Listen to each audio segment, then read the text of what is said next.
బేతాళుడు చెప్పిన వీరవరుని కథ. అంతటా విక్రమాదిత్యుడు మరలా చెట్టుపైకెక్కి బేతాళుని పట్టుకొని బంధించి తెచ్చుచుండగా అతడు మరి ఒక కథ ఇట్లు చెప్పసాగెను. పూర్వము సోమావతి అను పట్టణము ఉండెను. దానిని సూత్రమతి అను రాజు పాలించుచుండెను. అతడు సోమప్రభయ అను కన్యను వివాహమాడి సుఖముగా కాలము గడుపుచుండెను. ఇట్లుండగా ఒకనాడు ఒక బ్రాహ్మణుడు ఆ రాజు వద్దకు కుటుంబ సహితంగా వచ్చి తనకు కొలువు ఇప్పించమని కోరెను.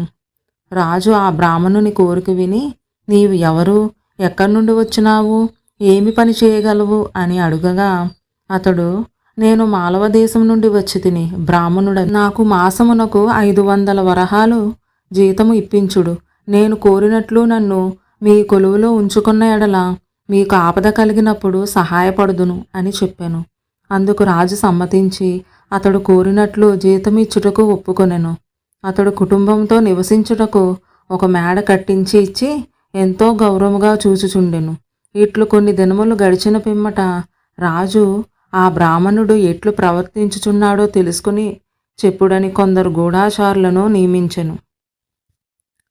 వారు ఆ బ్రాహ్మణుని గూర్చి బాగుగా విచారించి రాజు వద్దకు వచ్చి, మహారాజా, ఆ బ్రాహ్మణుడు మీరు ఇచ్చుచున్న ధనములో ప్రతి నెల 200 వరహాలు దేవాలయములకు, 200 వరహాలు బ్రాహ్మణ అగ్రహారములకు, 100 వరహాలు తన కుటుంబ ఖర్చులకు వినియోగపరుచుచున్నాడు అని చెప్పిరి.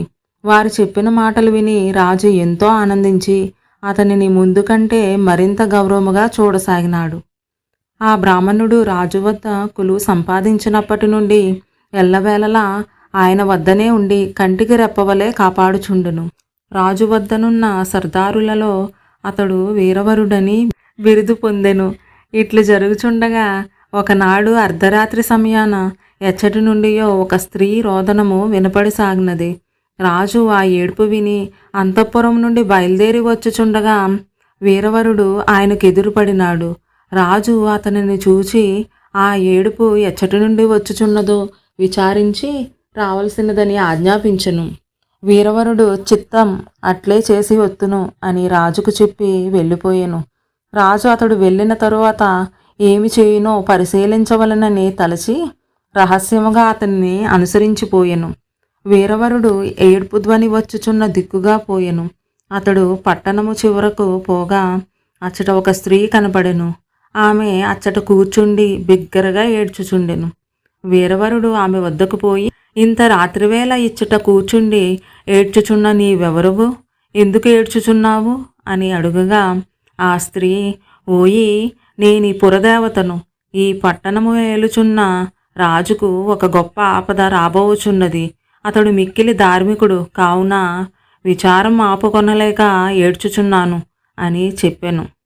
ఆమె మాటలు విని వీరవరుడు, తల్లి, మా రాజుకు రానున్న ఆపద ఎట్లు తొలగునో దయించి తెలుపుము అని వేడుకొనగా ఆమె, ఒక బ్రాహ్మణ బాలుని ఇచ్చటికి తీసుకుని వచ్చి బలి ఇచ్చిన ఎడల రాజుకు రానున్న కీడు తొలగిపోవును అని చెప్పాను. ఆ మాటలు విని వీరవరుడు వెంటనే తన ఇంటికి పోయి భార్యను పిలిచి, పురదేవత చెప్పిన విషయములన్నీ చెప్పి మన కుమారుని బలి ఇచ్చి రాజును కాపాడవలనని తలచుచున్నాను. ఇందుకు నీవు ఇష్టపడుదువా అని అడుగగా ఆ ఇల్లాలు, మీకు ఇష్టమైన నాకును ఇష్టమే అని చెప్పెను. తరువాత వారు తమ కుమారుని పిలిచి జరిగిన విషయములను తెలిపి, నీ అభిప్రాయము తెలుపుము అని అడుగగా ఆ బాలుడు, రాజును రక్షించుటకు నా ప్రాణమిచ్చుటకు సిద్ధముగా ఉన్నానని, మీరు తలపెట్టిన కార్యము చాలా యోగ్యమైనది అని చెప్పాను. వీరవరుడు అంతటా తన కుమారుని పురదేవతయగు కాళీగుడికి తీసుకుని వెళ్ళి శుభ్రముగా స్నానము చేయించి కాళీ ముందు తల నరికి బలి ఇచ్చెను. అది చూచి ఆ బాలుని చెల్లెలు తల్లి దుఃఖము భరించలేక మరణించిరి. భార్యయు బిడ్డలు మరణించినందుకు వీరవరుడు చాలా బాధపడి, నేను మాత్రము బ్రతికి లాభమేమి అని తలచి కాళీ ముందు నిలబడి, తల్లి, నీవు చెప్పినట్లు చేసి తిని, కావున ఈ పట్టణపు రాజును ప్రజలను కాపాడు అని చేతనున్న ఖడ్గముతో తల నరుకుకొని మరణించెను. జరిగిన విషయములన్నీ రాజు చూచి, నా కొరకు ఇందరు ఏకకాలమున మరణించిరి, ఇట్టి ఉత్తములు పోయిన తరువాత బ్రతికి ఏమి లాభము అని తలచి ఖడ్గముతో తన శిరస్సును ఖండించుకొనబోచుండగా మహాకాళి అతని చేయి పట్టుకుని, రాజా, నీ ప్రాణములు నిలుపుటకే ఇందరు మరణించిరి. నీవు మరణించుటకు ప్రయత్నించుట న్యాయము కాదు. నీకు కావలసిన వరం ఏదైనా కోరుకునుము, ఇచ్చెదను అని అనగా రాజు ఆనందించి, తల్లి, నా క్షేమము కోరి మరణించిన ఈ నలుగురిని బ్రతికించుము, అంతకంటే నేను కోరదగినది ఏమీ లేదు అని చెప్పగా మహాకాళి సంతోషించి ఆ నలుగురిని బ్రతికించెను. రాజు వారికి తెలియకుండా తన కోటకు పోయి ఏమీ ఎరుగునట్లు ఉండెను.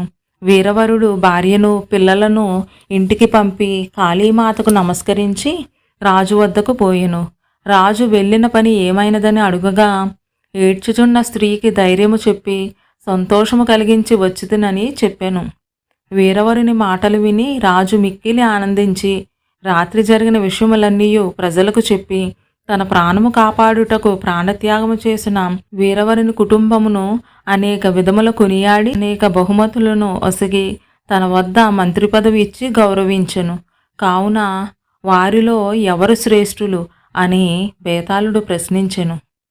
అప్పుడు విక్రమాదిత్యుడు, యజమాని కొరకు నౌకరు ఎట్టి కార్యమునైనా చేయుట ధర్మము, భర్త మాట ప్రకారము చేయుట భార్యకు ధర్మము, తల్లిదండ్రుల ఇష్టమును అనుసరించి చేయుట పుత్రుని ధర్మము.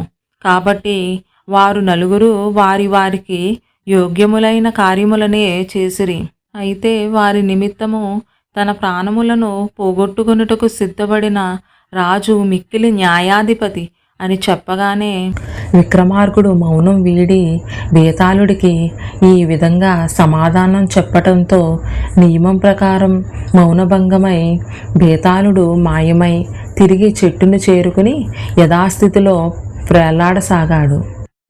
ఇలాంటి మరెన్నో వీడియోస్ కోసం లైక్ చేయండి, సబ్స్క్రైబ్ చేయండి, బెల్ ఐకాన్ ప్రెస్ చేసి ఆల్ నోటిఫికేషన్స్ సెలెక్ట్ చేస్తే నేను పెట్టే వీడియోస్ వెంటనే మీ ఫోన్లోకి వస్తాయి.